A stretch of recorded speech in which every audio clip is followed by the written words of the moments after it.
واتقوا الله الذي تساءلون به والأرحام إن الله كان عليكم رقيبا يا أيها الذين آمنوا اتقوا الله وقولوا قولا سديدا يصلح لكم أعمالكم ويغفر لكم ذنوبكم ومن يطع الله ورسوله فقد فاز فوزا عظيما أما بعد فإن أصدق الحديث كتاب الله وخير الهدي هدي محمد صلى الله عليه وسلم وشر الأمور محدثاتها وكل محدثة بدعة وكل بدعة ضلالة وكل ضلالة في النار. Ma'asyiral muslimin, bapak-bapak, ibu-ibu, saudara-saudari sekalian rahimakumullah. Alhamdulillah kita bisa melanjutkan kajian kita dan dari kitab Tauhid karya Syekh Shalih Fauzan jilid yang kedua kita sampai pada madhab ahlus sunnah tentang pelaku dosa besar. Madhab artinya adalah pemahaman ahlus sunnah yang berkaitan dengan pelaku dosa besar. Pemahaman ahlus sunnah tentang orang yang melakukan dosa besar atau terjerumus di dalam perbuatan dosa besar tidak menjadi kafir. Jadi orang yang beriman, beragama Islam, kemudian melakukan dosa besar tidak menjadi kafir. Yang penting dia tetap bertauhid. Dia orang yang beragama Islam, berkeyakinan satu-satunya Tuhan adalah Allah, satu-satunya yang berhak disembah adalah Allah, dan nama-nama dan sifat-sifat Allah diesakan tidak sama dengan sifatnya makhluk. Tidak menyekutukan Allah. Tidak kafir karena dia beragama Islam, tidak musyrik, tidak terjerumus atau tidak melakukan dosa-dosa yang membatalkan iman. Nah, maka tatkala melakukan dosa besar tidak jadi kafir. Tetapi dia adalah orang yang beriman dan dia orang yang beriman dengan keimanan yang ada di dalam dirinya, dan dia jadi orang yang fasik, melemahkan dan merendahkan imannya dan statusnya sebagai orang yang fasik, orang yang jelek karena dosa yang ia terjerumus kepadanya. Nah, jadi mukmin dan bukan yang baik tapi yang fasik. Nah, dan kalau meninggal tidak bertaubat, maka dosa besar itu bisa diampuni oleh Allah Subhanahu wa taala karena rahmat Allah dengan adanya sebab maupun tidak ada sebab. Tergantung kehendak Allah. Tetapi secara umum ada sebab yang dilakukan oleh manusia. Nah, jadi itu. Nah, adapun secara pembahasan tergantung kehendak Allah, dan Allah Maha mengetahui siapa yang layak diampuni dan siapa yang layak untuk diazab dulu dosanya. Itu Allah Maha tahu. Itu secara umum. Nah, karena itu ungkapan Ahlus Sunnah itu orang Islam, orang yang beriman, imannya tidak batal, mati membawa dosa besar, insya'a ghafara lahu bi rahmatihi wa insya'a 'adzabahu bi 'adlihi.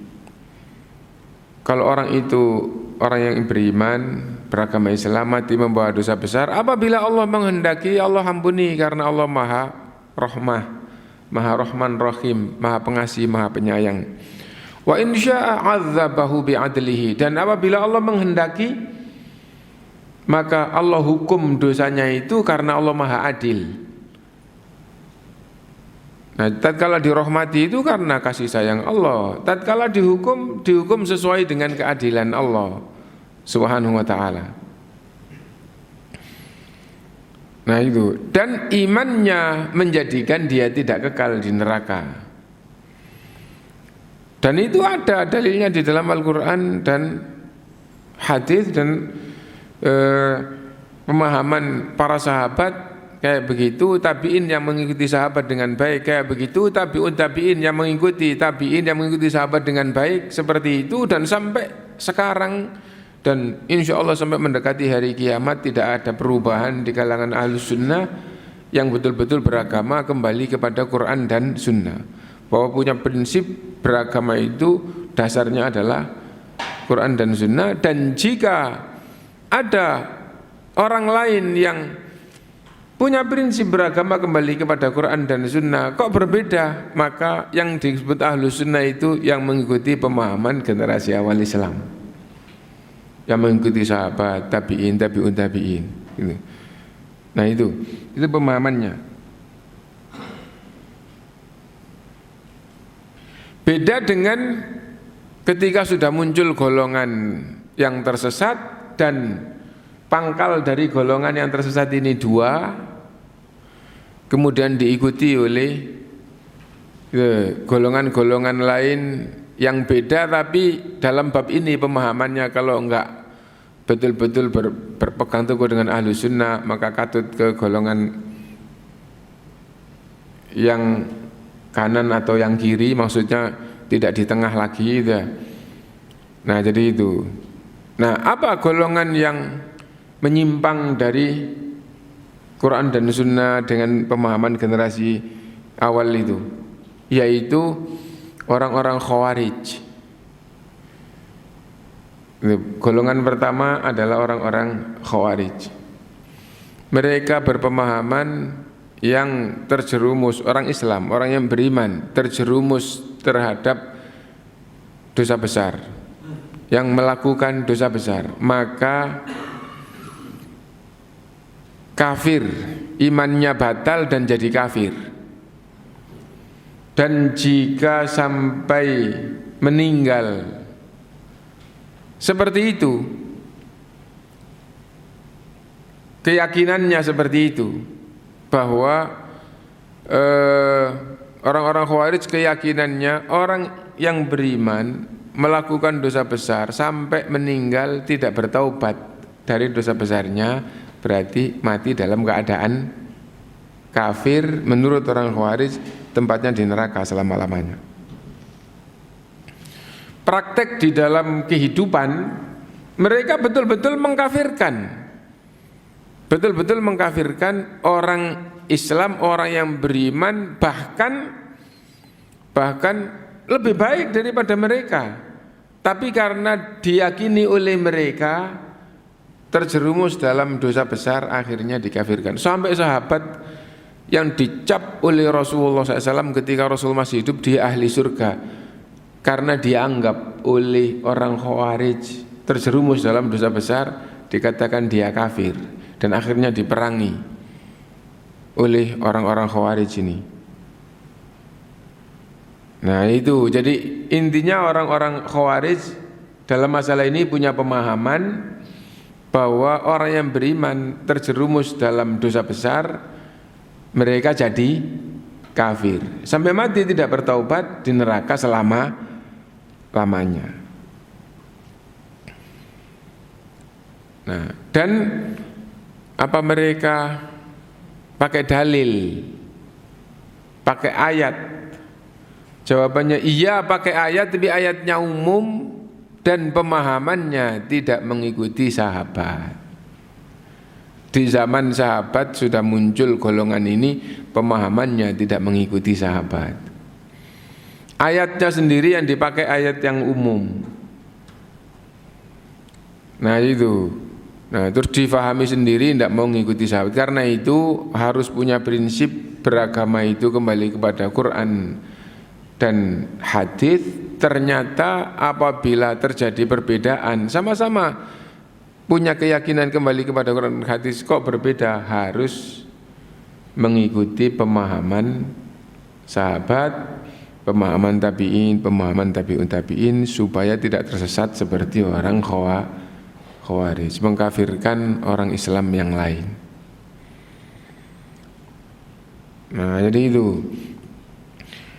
itu golongan ini. Kemudian muncul golongan Mu'tazilah, ngikutin Khawarij meskipun cara mengikutnya nggak sempurna dalam bab ini. Bagaimana orang Islam apabila terjerumus ke dalam dosa besar, orang yang beriman terjerumus dalam dosa besar, maka keluar dari Islam tapi nggak sampai kafir. Nah itu, loh, dia orang Islam, gitu. Karena terjerumus dalam dosa besar, maka Islamnya batal, keluar dari Islam. Berarti kafir? Oh, enggak sampai kafir. Orang kafir itu orang yang beragama lain, yang bertuhankan batu, menyembah batu. Gitu. Seandainya enggak beragama lain, enggak bertuhan, seperti orang ateis. Nah ini, lah kalau enggak kafir berarti Islam. Enggak, dia Islamnya batal, keluar dari Islam. Kenapa? Karena melakukan dosa besar. Nah jadi buat sesuatu yang baru sendiri sebagai keyakinannya, yang disebut dengan manzilatun bainal manzilataini. Dan itu salah satu prinsip golongan ini. Kalau sampai terjerumus dalam dosa besar, itu tidak bertaubat, terjerumus berarti dia batal Islamnya tapi enggak kafir. Bertaubat, Islam lagi. Nah itu. Nah, dan kalau mati tidak bertaubat, di neraka selama-lamanya. Nah itu orang Mu'tazil. Tapi itu di dalam bab ini namanya masih mengikuti Khawarij, meskipun cara mengikutnya enggak sempurna. Dan siapapun, pakai golongan maupun tidak pakai golongan, yang penting mengikuti pemahaman ini, maka dia tersesat. Nah karena itu golongan itu hanya wadahnya sesat, ya kamu berada di tempat yang tersesat. Tidak ada golongannya. Yang akan dimintai pertanggungjawaban oleh Allah itu adalah jiwa dan raga masing-masing. Nah karena itu harus beriman dengan benar, tidak boleh mengikuti golongan tersesat. Kemudian golongan yang kedua, tadi itu golongan pertama. Yang pertama tadi Khawarij, terus diikuti oleh orang Mu'tazilah, meskipun tidak sempurna, tapi tetap itu di dalam bab ini masih golongan pertama. Golongan yang kedua yaitu golongan yang berkeyakinan orang yang beriman melakukan dosa besar, tidak pengaruh imannya. Imannya tidak pengaruh. Nah itu. Yang penting dia beriman, berarti oh dia orang yang beriman. Yang beriman ya kayak gitu, bertuhankan Allah, beribadah hanya kepada Allah, keyakinannya hanya beribadah kepada Allah, tidak menyekutukan Allah, dia beragama Islam, berarti dia beriman, sempurna imannya. Meskipun ahli maksiat, dosa-dosa besar jadi kebiasaannya, dikatakan tetap imannya sempurna, tidak memengaruhi iman. Amal itu sendiri, iman itu sendiri. Itu golongan ini. Sebagaimana ini pemahaman mereka ya, sebagaimana orang kafir kalau melakukan ketaatan, tidak ada artinya ketaatan itu dalam kekafiran mereka. Apakah ada orang kafir yang melakukan ketaatan, melakukan kewajiban-kewajiban dalam pandangan Islam, melakukan amal-amal soleh dalam pandangan Islam? Zahirnya sangat banyak, zahirnya, tapi tidak disebut amal soleh dalam pandangan agama. Tapi zahirnya yang dilakukan itu adalah, misal dia orang kafir bertuhankan batu, menyembah batu, ya. Tapi dia ini orang kafir yang kaya dan dermawan.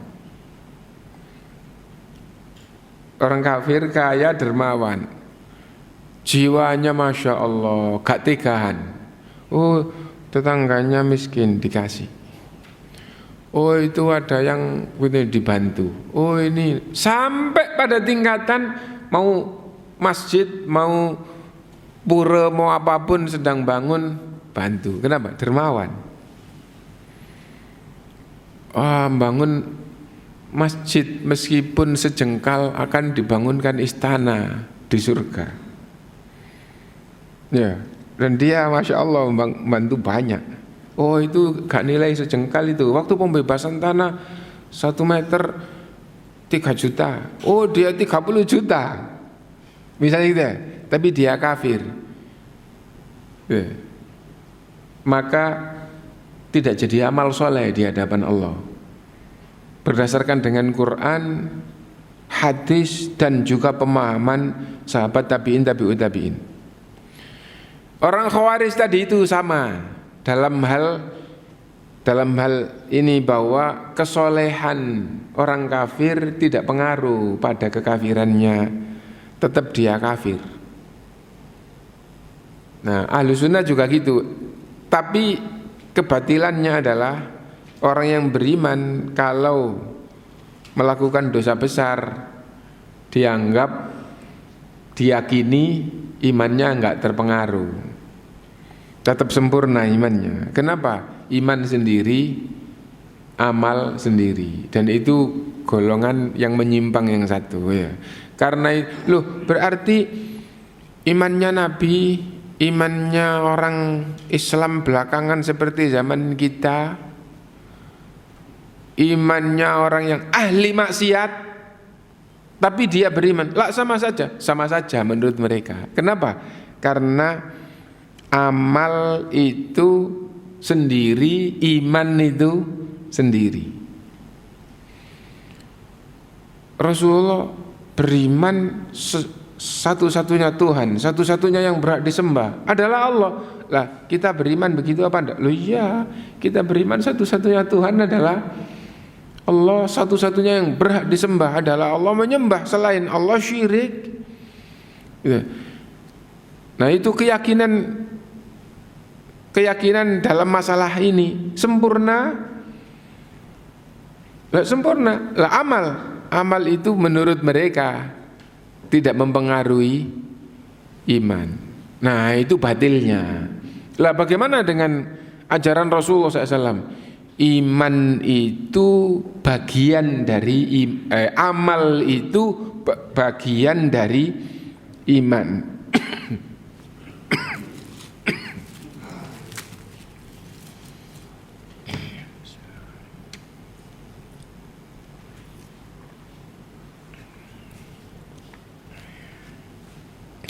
Amal itu bagian dari iman. Karena itu iman itu iqrarun bil qalbi, keyakinan dengan hati. Wa qaulun bil lisan, ucapan dengan lisan. Ucapan dengan lisan itu amalan lisan. Wa amalun bil arkan, dan amalan-amalan dengan bagian-bagian badan atau anggota-anggota badan. Karena itu orang sholat, orang sujud, itu wujud dari imannya dilakukan dengan anggota badannya, dan amalan anggota badan itu bagian dari iman. Karena itu yazidu bit ta'ati wa yanqusu bil maksiyah, bertambah dengan ketaatan dan berkurang dengan kemaksiatan. Apalagi penjelasan bertambah dengan ketaatan. Nah, itu tambah nyata bahwa iman yang satu beda dengan iman yang lain. Pak, Bapak tahu isi surat Al-Baqarah bagaimana? Pembahasannya mencakup apa saja? Wah, enggak tahu. Dari kecil itu Islam ikut-ikutan, terus belajar ngaji itu belajar bacanya karena bukan orang Arab, sulit, akhirnya bisa ngaji. Tapi kalau isinya enggak, terus karena Tidak ada peradaban baca-baca, orang desa, orang tani misalnya, tidak pernah baca artinya, tidak tahu isinya, berarti kandungan dari Al-Baqarah itu tidak ada di dalam jiwanya. Terus Bapak berkepercayaan apa? Beriman apa dengan isi surat Al-Baqarah? Nah itu, tidak tahu sama sekali. Nah, terus akhirnya, wah kalau gitu mulai belajar. Oh belajar dapat 1 juz. Surat Al-Baqarah itu 2,5 juz kurang 1 muka. Ya, dapat 1 juz. Terus bacanya bagus, rajin, diringkas sampai hafal, sampai meyakini betul-betul keyakinannya. Nah, sesungguhnya kepercayaannya bertambah apa enggak? Bertambah ya. Kenapa kok bertambah? Karena belajar itu amalan. Belajar agama Allah itu adalah amal dan bertambah. Nah, jadi orang yang mengatakan amal tidak pengaruh terhadap iman, golongan itu namanya Murji'ah. Golongan Murji'ah. Apa golongan Murji'ah itu? Yaitu golongan yang berkeyakinan bahwa amal tidak termasuk iman, bukan bagian dari iman. Karena itu gitu, beramal baik kayak apapun, beramal berbuat jelek kayak apapun itu tidak mempengaruhi iman. Nah, dan itu juga kesesatan. Karena itu akhirnya berpemahaman imannya Rasul, imannya para sahabat, imannya orang-orang yang berilmu, imannya orang yang tidak tahu ilmu agama sama sekali, yang penting beriman.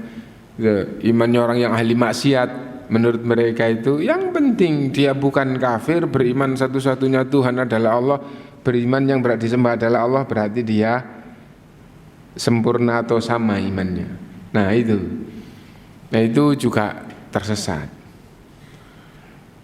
Dan golongan yang benar seperti apa? Yaitu golongan Ahlus Sunnah. Dasarnya Quran dan Sunnah dengan pemahaman yang diajarkan oleh Rasulullah kepada para sahabat, diikuti tabiin yang baik, diikuti tabiut tabiin yang mengikuti tabiin yang mengikuti sahabat dengan baik, sampai terus menerus sampai sekarang. Nah itu adalah Ahlus Sunnah, yaitu iman itu 3 bagian: keyakinan, ucapan, dan amalan. Ada penjelasan ulama, iman itu 2 bagian, gitu saja, gitu.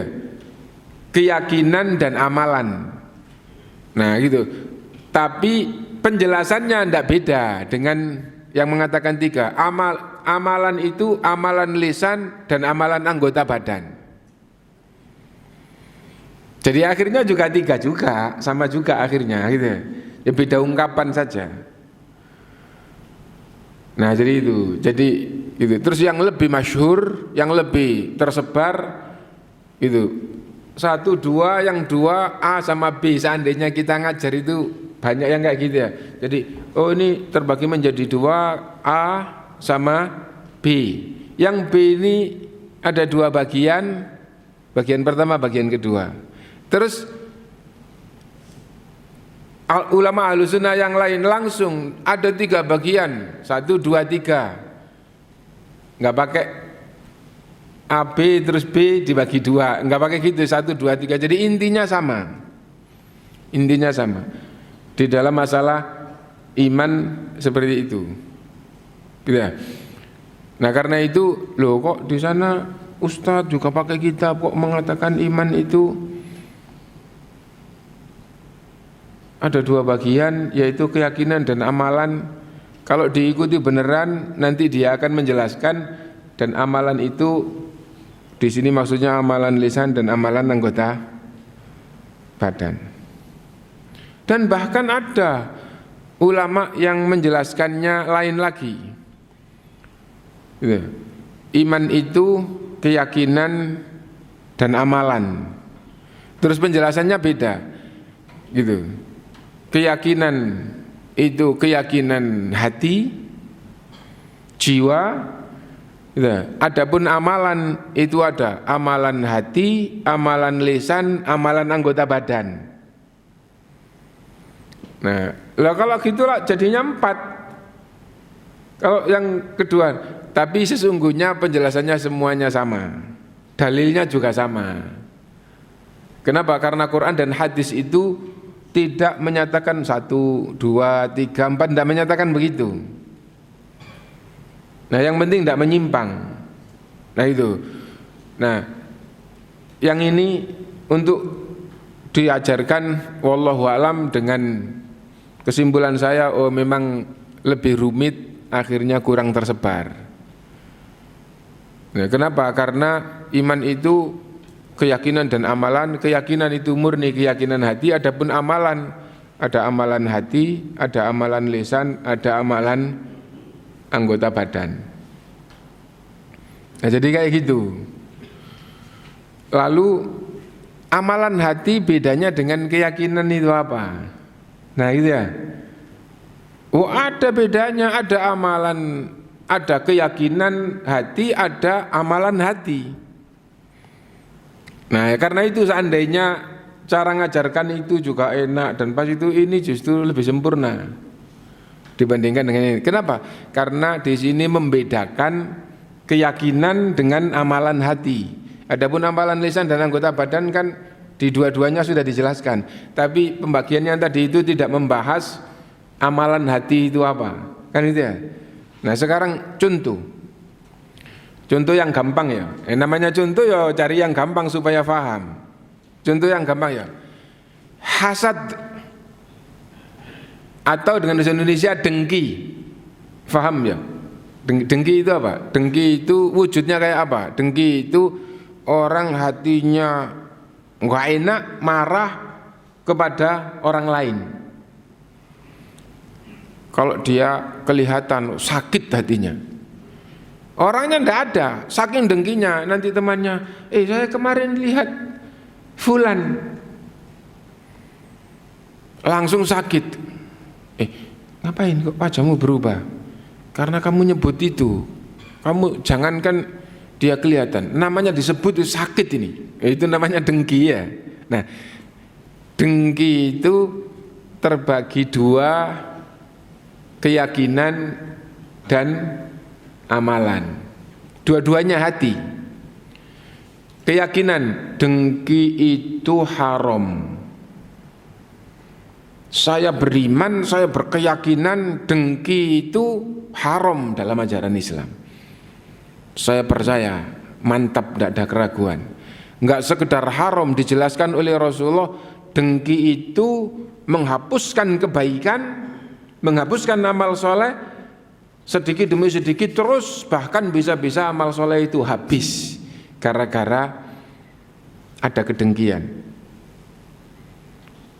Nah jadi ya, karena Rasulullah SAW bersabda, iyyakum wal hasada, wahai orang yang beriman, jangan sampai punya sifat dengki.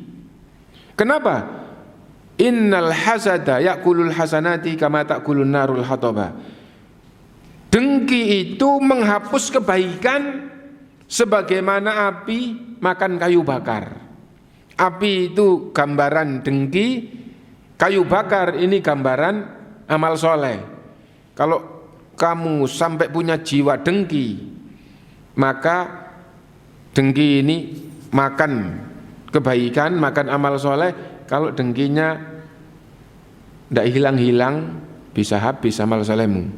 Sebagaimana api makan kayu bakar, kalau nggak padam, kalau nggak mati api ini, amal soleh nanti kayu bakar itu akan habis. Iya, akan habis.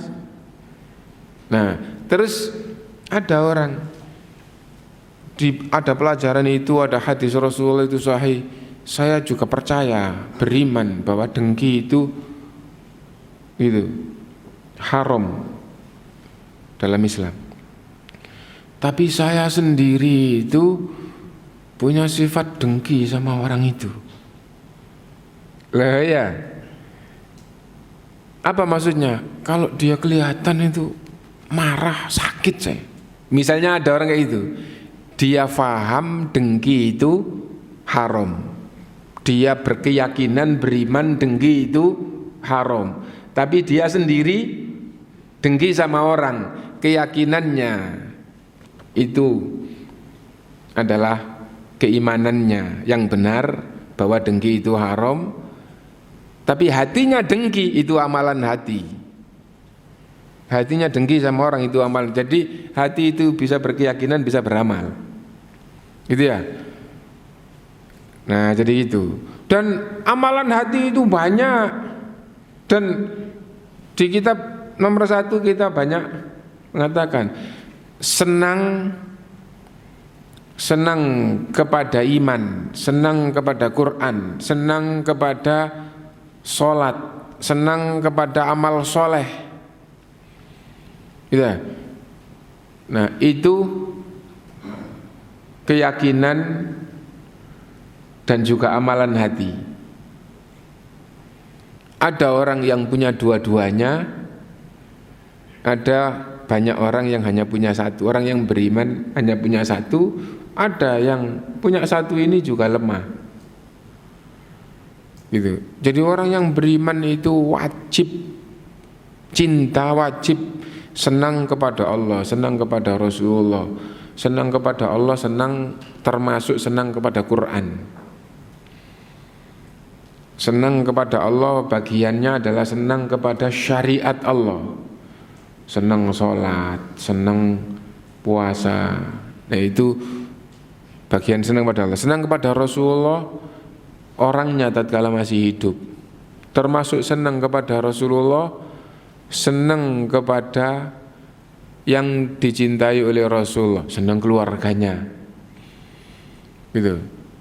Senang hadis-hadisnya, ajarannya, gitu. Nah jadi itu, dan orang yang imannya sempurna lebih tinggi senangnya kepada Allah dan Rasulnya dibandingkan senang kepada yang lain. Nah jadi itu senang kepada Allah, senang pada Rasul, senang pada Quran, itu adalah keyakinan. Loh ini kita umat Islam, ya harus dicintai, tidak boleh dihinakan, tidak boleh direndahkan. Itu keimanan.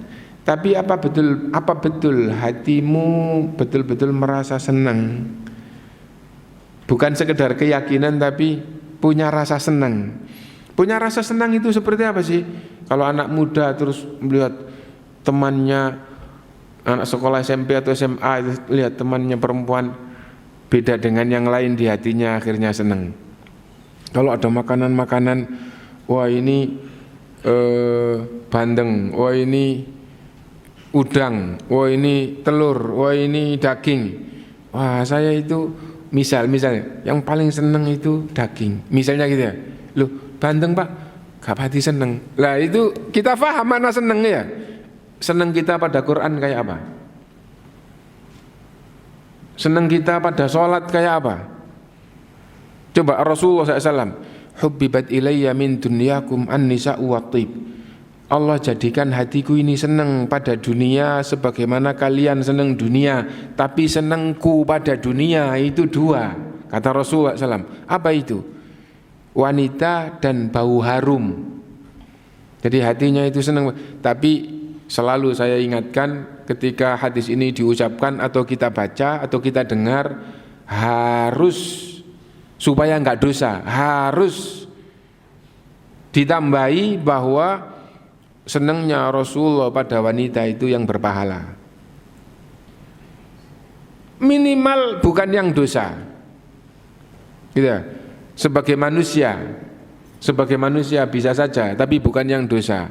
Adapun yang dosa itu Rasulullah SAW berpaling dari yang dosa, dibentengi, dijaga oleh Allah dari yang dosa, maksum bahasanya. Nah, tapi paling tidak Rasulullah memberitakan, Rasulullah senang wanita, Rasulullah senang bau harum. Contoh dulu, keluar dari hadis dulu. Kita senang uang banyak apa enggak? Kalau ada yang mengatakan enggak, itu hebat, bisa-bisa besar itu dosanya karena bohong ya. Siapa orang di dunia di zaman kita nggak seneng uang banyak itu apa? Nggak seneng uang banyak itu siapa? Gitu. Nah jadi itu meskipun tidak pasti tapi bisa-bisa. Wah bisa-bisa besar itu dosanya karena bohong. Nah hati kita seneng harta gitu. Tidak ada riwayat, tidak ada bukti Rasulullah seneng harta. Nah jadi gitu. Makan enak seneng, ya. Minum segar seneng, iya. Pada waktu tertentu pas momennya, pas sikonnya, iya. Tapi harta maksudnya bukan pas yang waktu haus terus segernya, bukan waktu itu. Tapi harta yang dimiliki, tidak ada riwayat, tidak ada bukti dalam perjalanan hidup Rasulullah seneng harta.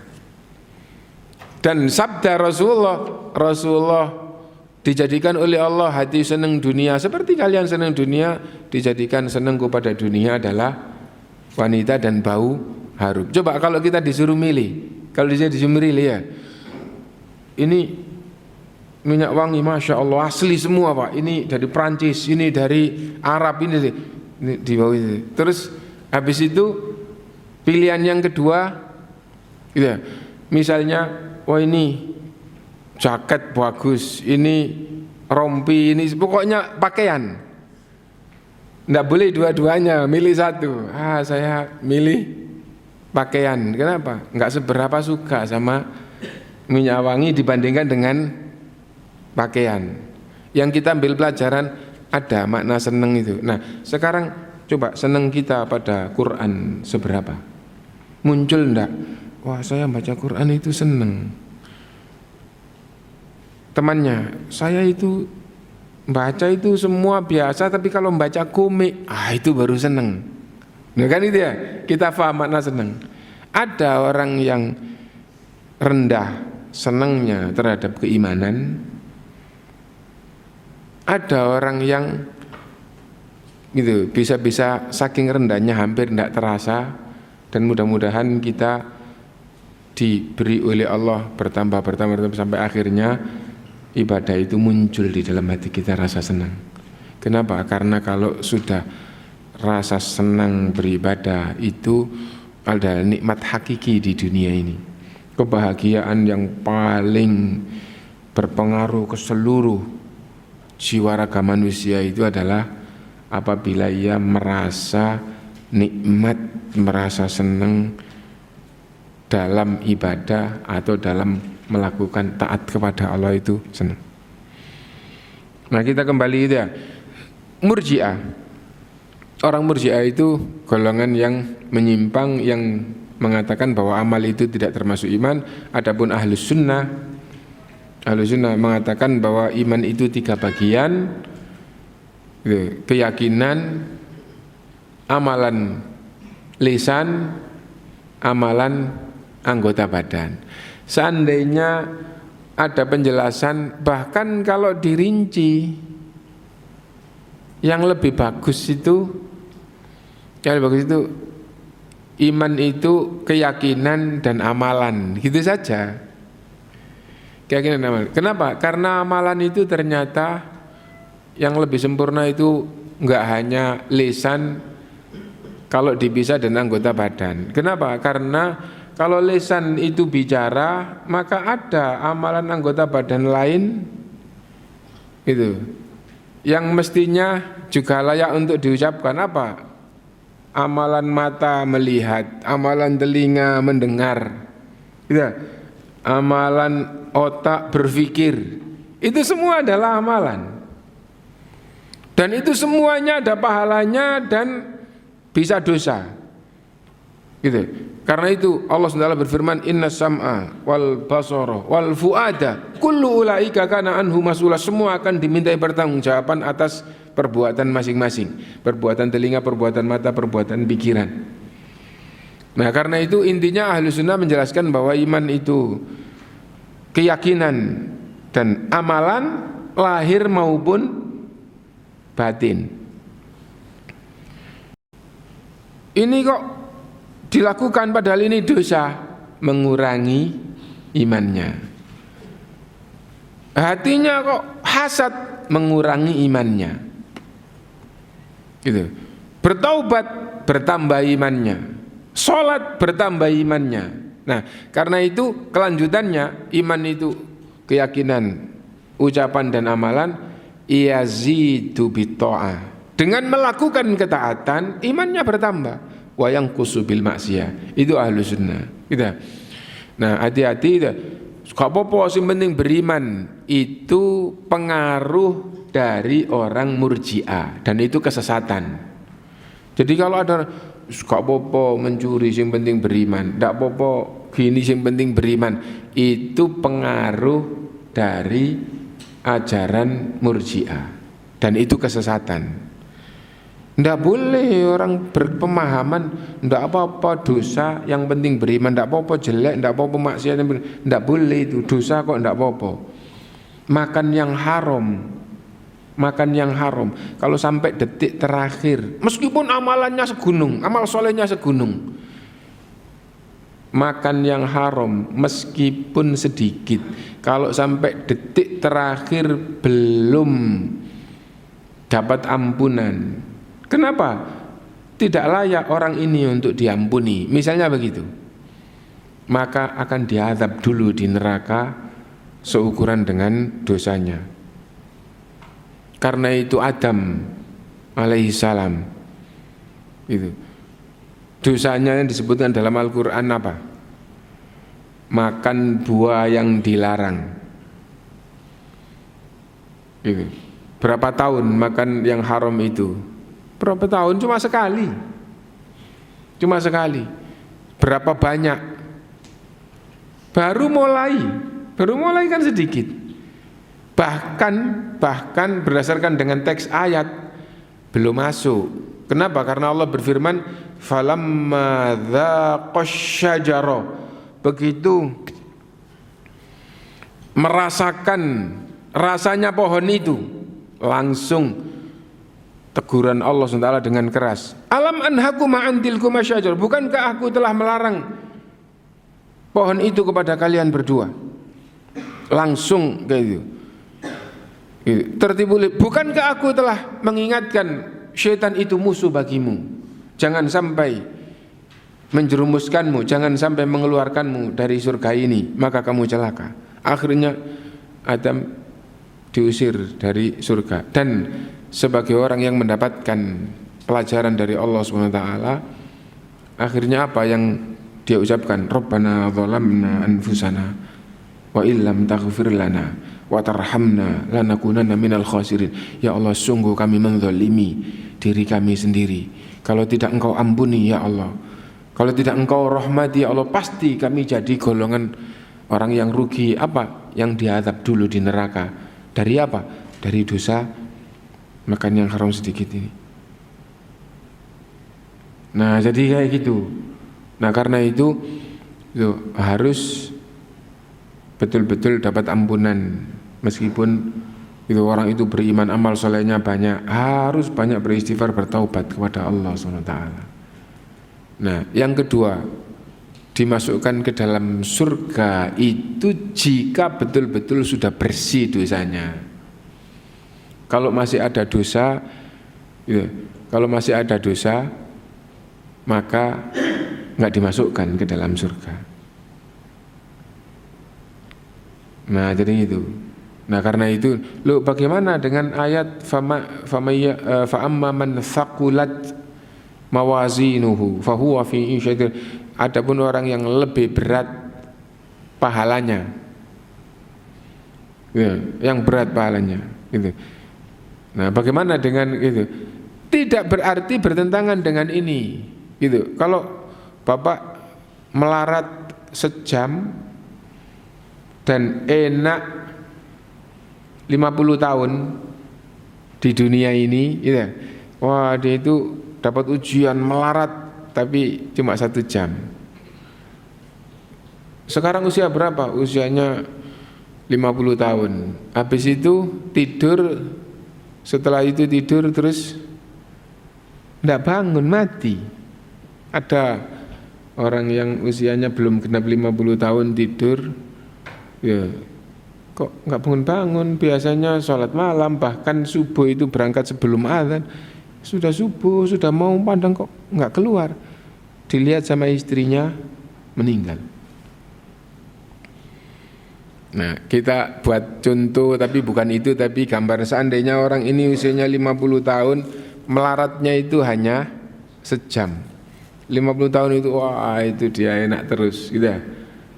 Nah, itu hidupnya di dunia ini enak apa enggak? Enak, padahal dia melarat meskipun hanya 1 jam.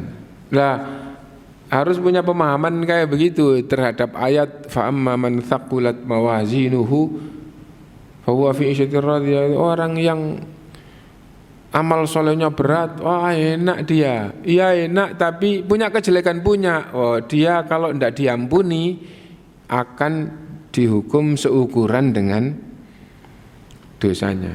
Dan itu pemahaman yang benar. Kenapa? Karena ayat tadi itu. Sekarang ada hadis iman itu beratnya mengalahkan segala kemaksiatan yang tidak membatalkan iman. Pernah kita lewati loh pelajaran itu, yaitu hadis bitoko, hadis kartu di hari kiamat la ilaha illallah gitu. Jadi hadis itu orang yang beriman itu nanti akan ditampakkan seperti apa perbuatannya. Bukankah kamu melakukan dosa ini? Iya ya Allah. Bukankah kamu melakukan dosa ini? Iya ya Allah. Bukankah kamu melakukan dosa ini? Iya ya Allah. Hatta idza ra'a annahu qad halak, sehingga ia betul-betul faham mantap bahwa pasti celaka.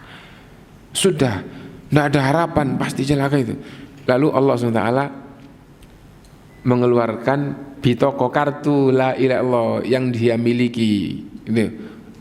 Dia punya la ilaha illallah gitu. Nah, wa madza nasna'u bila ilaha illallah. Lalu apa yang kita buat dengan la ilaha illallah sedangkan dosanya sekian banyaknya? Ternyata ditimbang oleh Allah SWT dan semuanya kalah berat, yang lebih berat adalah la ilaha illallah. Nah gitu ya, ini hadis tentang keutamaan la ilaha illallah gitu. Nah hanya saja di hadis itu dosamu diampuni, dosamu diampuni. Nah itu ya, dosamu diampuni dan akhirnya dia dimasukkan ke dalam surga. Kenapa? Karena punya la ilaha illallah. Tapi dosamu diampuni di sini itu umum. Dosa diampuni itu macam-macam. Ada yang dosa diampuni karena istighfarnya sebelum mati. Ada yang dosanya diampuni setelah dapat azab dikubur. Terus diampuni nanti di akhirat sudah enggak masuk neraka dia. Meskipun proses-proses, tapi diampuninya dikubur tatkala dia sudah diazab terus azabnya terputus. Bagaimana yang gitu? Itu juga macam-macam sebabnya. Sebabnya bisa jadi dia punya amal jariah. Ya, terus tambah. Oh, amal jariahnya bermanfaat banyak, terus akhirnya dosanya diampuni. Kalau dosanya diampuni maka di neraka sudah tidak diazab. Gitu ya. Nah, bisa jadi punya anak soleh, memohonkan ampun dan mendoakan orang tuanya. Bisa jadi bukan anak, teman-temannya, kerabatnya orang-orang. Nah jadi kayak gitu.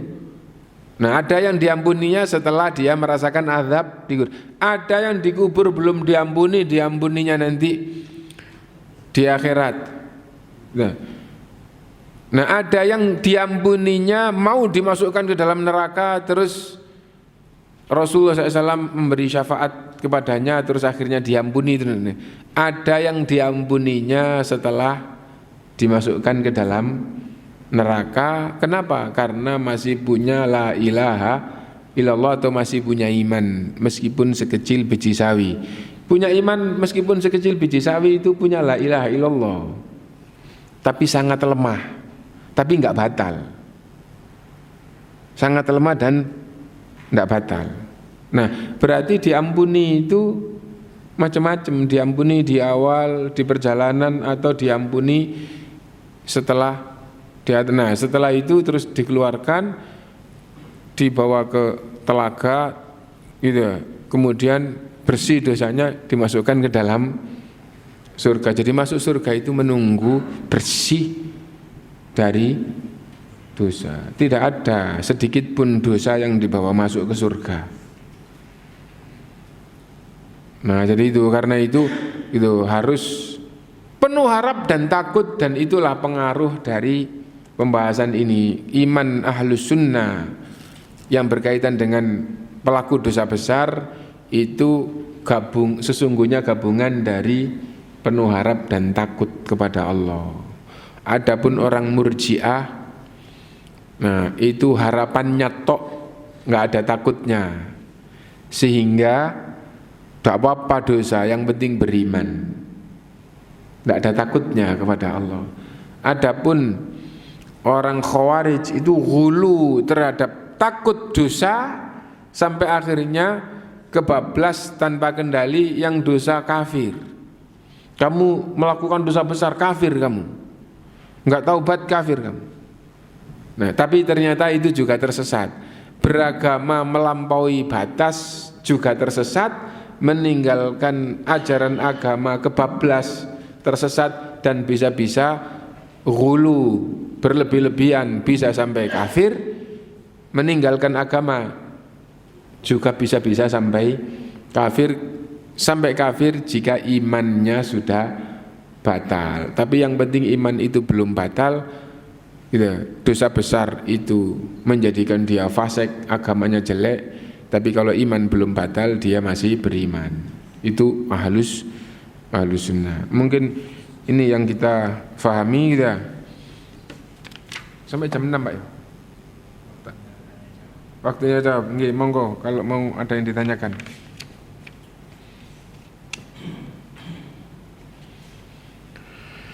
Sambil menunggu pertanyaan, kalau Bapak belum angkat tangan, ibu-ibu belum sampai pertanyaannya, kita baca tulisannya di sini.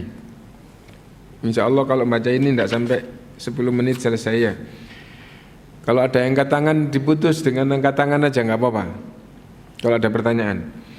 Mazhab Ahlus Sunnah tentang pelaku dosa besar. Sesungguhnya orang yang melakukan dosa besar tidaklah menjadi kafir jika dia termasuk ahli tauhid dan ikhlas. Yang dimaksud ahli tauhid, punya la ilaha illallah, ikhlas, tidak terjerumus kepada kesyirikan. Apa la ilaha illallah? Tidak ada Tuhan yang benar yang berhak disembah selain Allah. Punya ini ikhlas, tidak terjerumus kepada kesyirikan yang membatalkan. Nah, maka tidak menjadi kafir. Pelaku dosa besar tidak menjadi kafir jika dia termasuk ahli tauhid. Tetapi ia adalah mukmin dengan keimanannya dan fasik dengan dosa besarnya.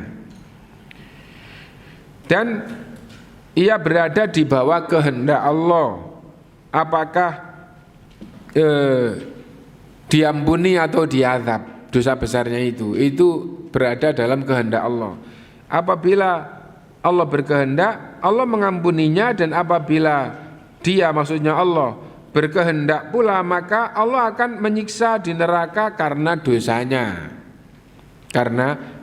Jadi kalau Allah menghendaki, Allah ampuni sehingga tidak diazab meskipun dosa besar. Tapi kalau Allah menghendaki tidak diampuni, diazab dulu di neraka,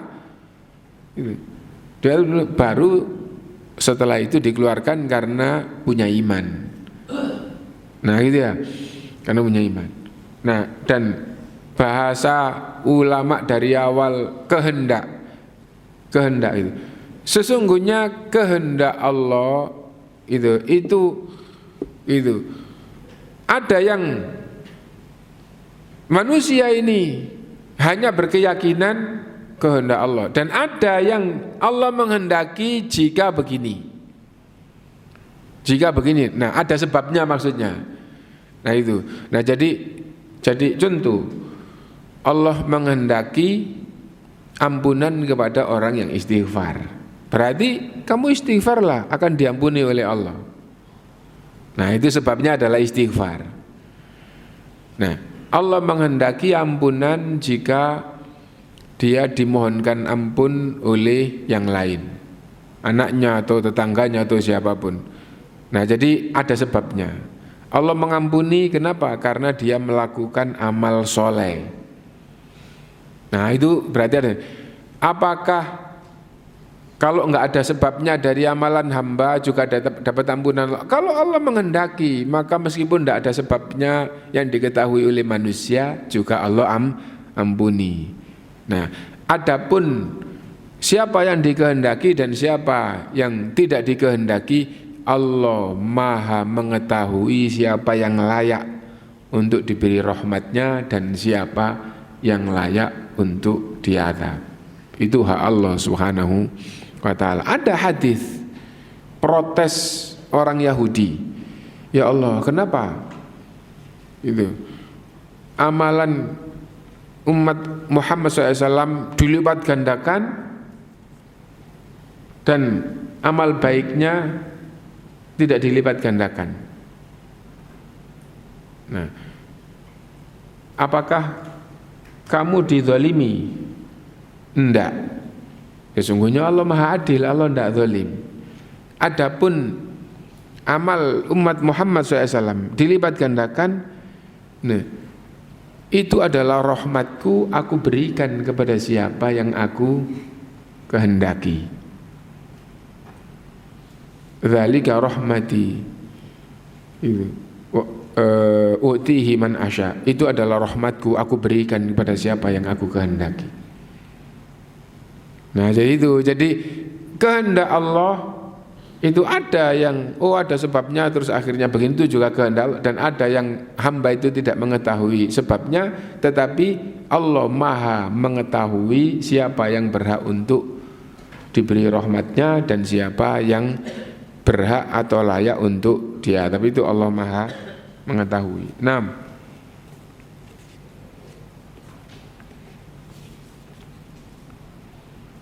Setelah disiksa kemudian Allah mengeluarkannya dan tidak menjadikan kekal di neraka karena dia beriman. Berbeda dengan kelompok-kelompok sesat yang ekstrim dalam hal ini. Yang pertama adalah Murji'ah, golongan yang menyatakan bahwa maksiat tidak membahayakan, tidak pengaruh buruk pada iman gitu, bagi orang yang beriman, sebagaimana ketaatan tidak bermanfaat bagi orang kafir. Itu Murji'ah tadi itu.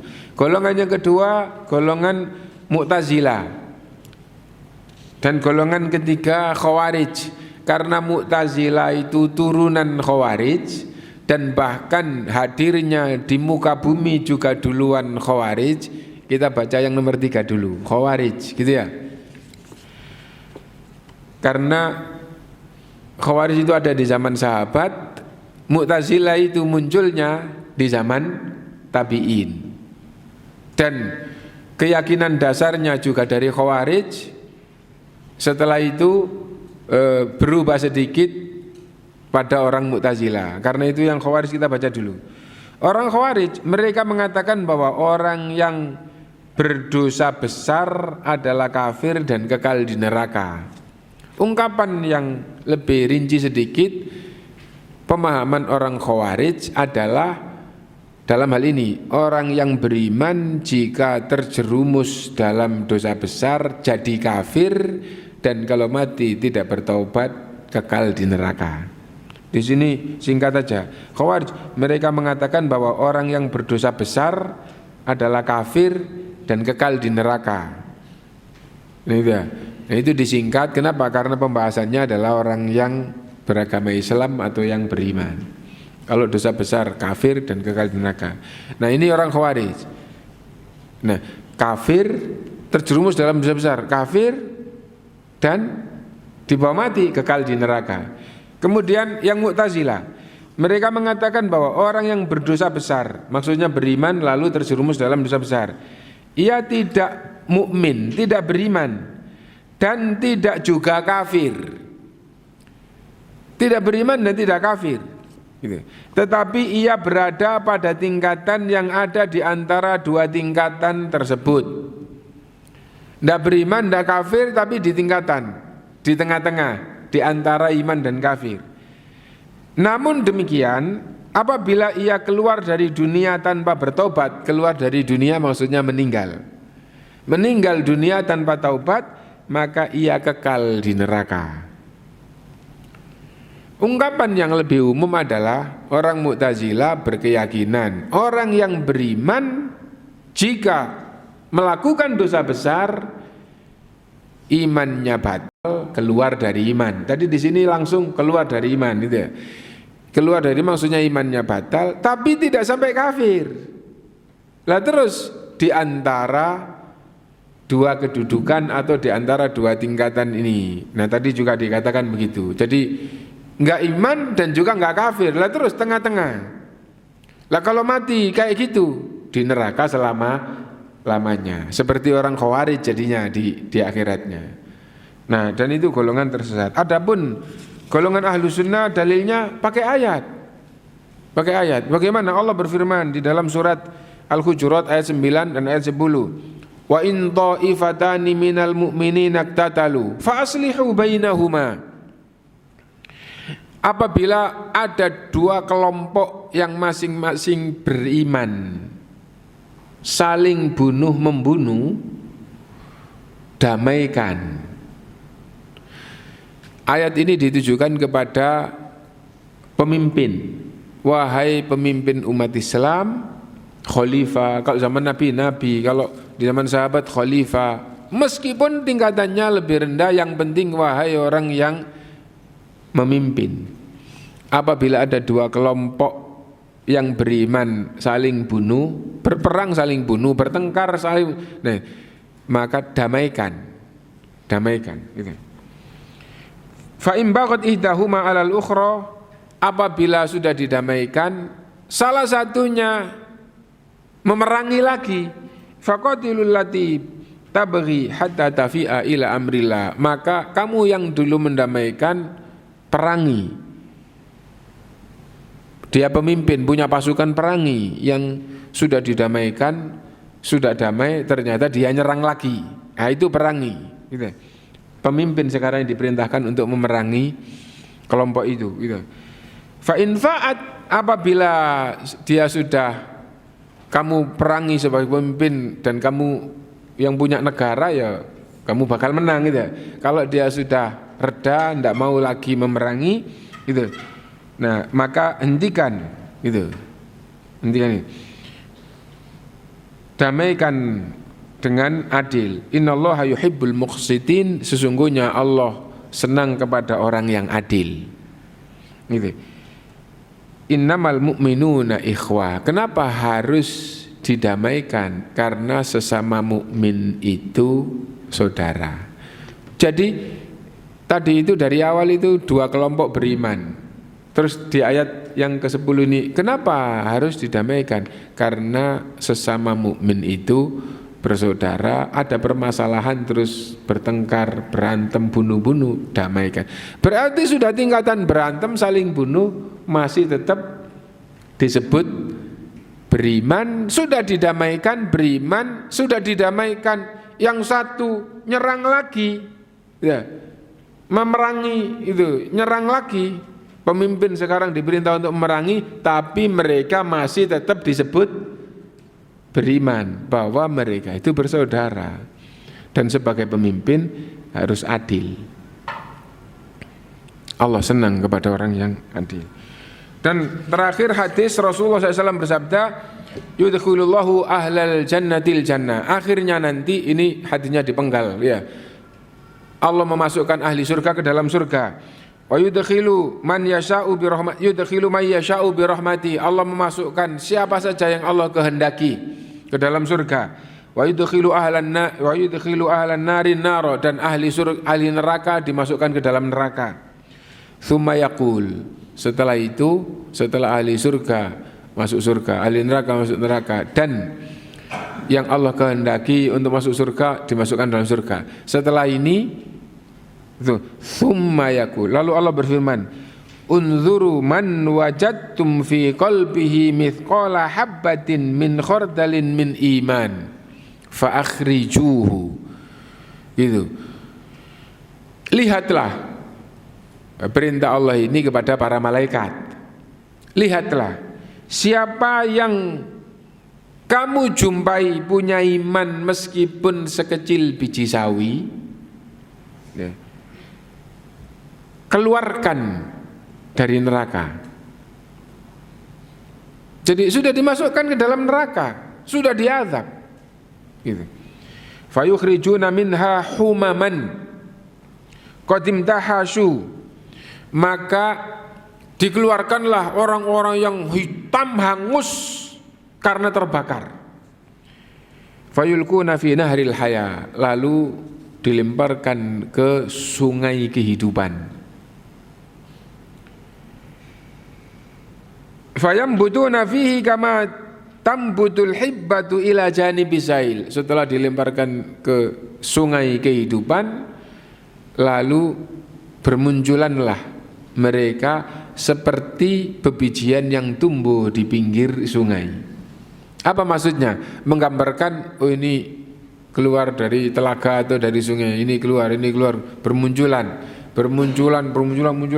seolah-olah tetumbuhan yang asalnya tidak ada terus bermunculan di pinggir sungai. Di hadis yang lain yang berkaitan dengan bermunculan itu seperti bebijian yang akhirnya tumbuh, gitu ya. Nah, coba kalau Bapak itu tahu bagaimana petani yang nanam, menabur benihnya gitu ya, terus ada hujan, ada yang seminggu, ada yang 10 hari belum tumbuh-tumbuh, begitu malam hujan gitu, besok keluar itu kuncup, tumbuh semuanya. Nah jadi itu, alam tarauha kaifa takhruju safra'a multawiyah. Apa kamu tidak perhatian mereka muncul dalam keadaan kekuning-kuningan, ya, dalam keadaan kuning-kuningan yang melingkar. Apa maksudnya? Itu melingkari, memenuhi pinggiran sungai. Apa maksudnya? Muncul terus banyak, terus wah di pinggir sungai kayak banyak sekali orang yang wajahnya, kulitnya menarik setelah dilempar. Nah ini orang yang telah diazab di neraka, dikeluarkan dari neraka karena punya iman. Nah karena itu pemahaman ulama ahlu sunnah, kalau kafir di neraka selama-lamanya, beriman terjerumus dalam dosa besar, tidak jadi kafir, diazab apa enggak? Bisa enggak karena dapat ampunan, dan bisa diazab dulu baru dikeluarkan dari neraka. Mungkin itu, dan pas jam 6 di jam yang satu dan di jam yang satunya lagi jam 6 kurang 8 menit. Ini kita akhiri. Subhanakallahumma bihamdika asyhadu an la ilaha illa anta astaghfiruka wa atubu ilaik. Alhamdulillahirabbil alamin. Wassalamualaikum warahmatullahi wabarakatuh.